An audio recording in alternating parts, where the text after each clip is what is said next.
lighting and shading. So this is the last one that I'll do for today in this little batch. Morphin's actually got pretty good lighting and shading tools for an animation program, for something that's meant to be dedicated towards animation. So there's a few things that you can play with. So this character, as you probably know, I did inside Nomad. So I painted him, baked the textures, and imported into Morphin as a GLB. But you can do quite a lot of work after you've imported. So if I go to the mesh and press this button here for its properties, you've got all these basic options, which I've gone through in the UI overview. So you can turn on smooth shading or not, unlit, wireframe, tone mapping, which hopefully you'll never have to do. And then down here is some of the more interesting ones. So you can enable cast and receive shadows. So that'll turn off. This color thing is quite useful. So if you feel it's looking too bright or it's got a certain color cast which you don't want, by default it should just be at white, so it'll leave the color unchanged. But you can multiply this color against the base colors. So you can make it be more red. I can swing this around so it's more green. I can push it right to black. That's all quite useful. And down here, you've got multipliers for the roughness and metalness. So if I turn the roughness down, he goes shiny.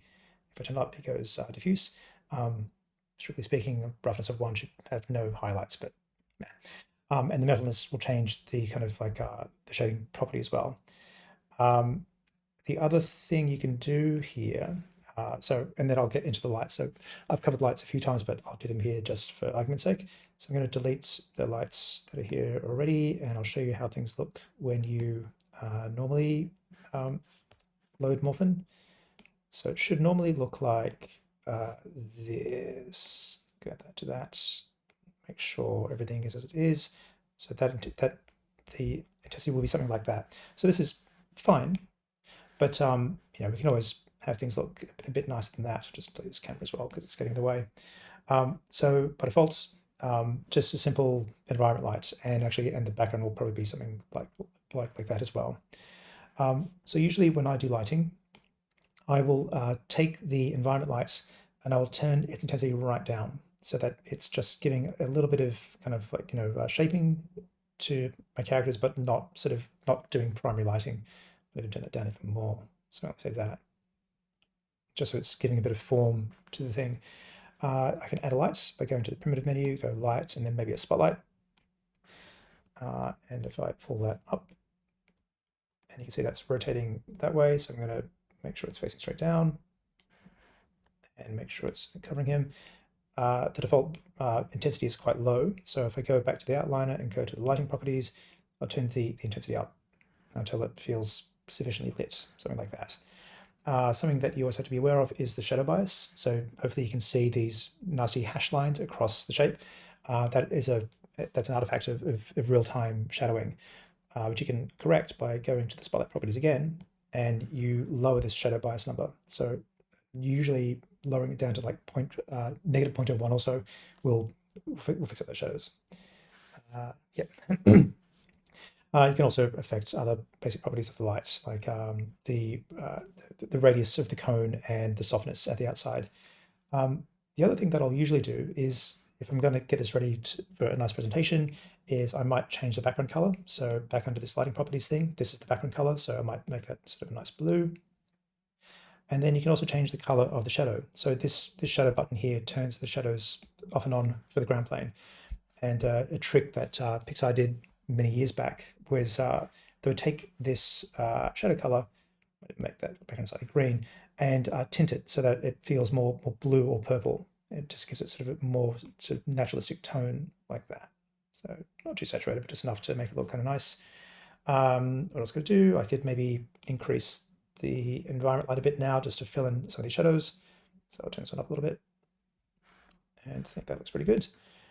And then the other thing that I'll usually do sparingly is use the post-processing.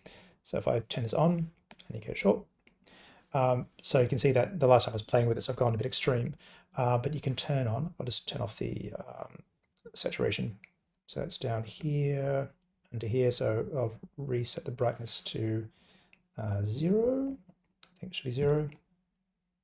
Yep. And the contrast should also be 0, I would say. And the saturation will also be 0. Okay, so that's back to defaults.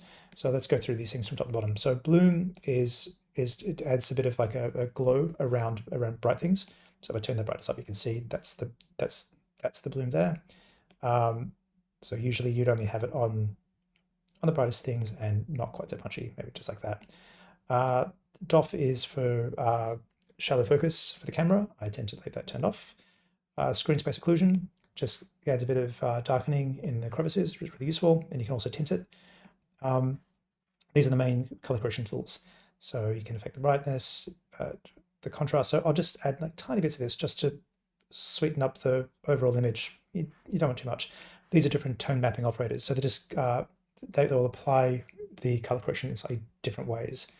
AGX is probably the most neutral looking one. I quite like that. Let's go something more saturated. And I think that was the bottom of the stack.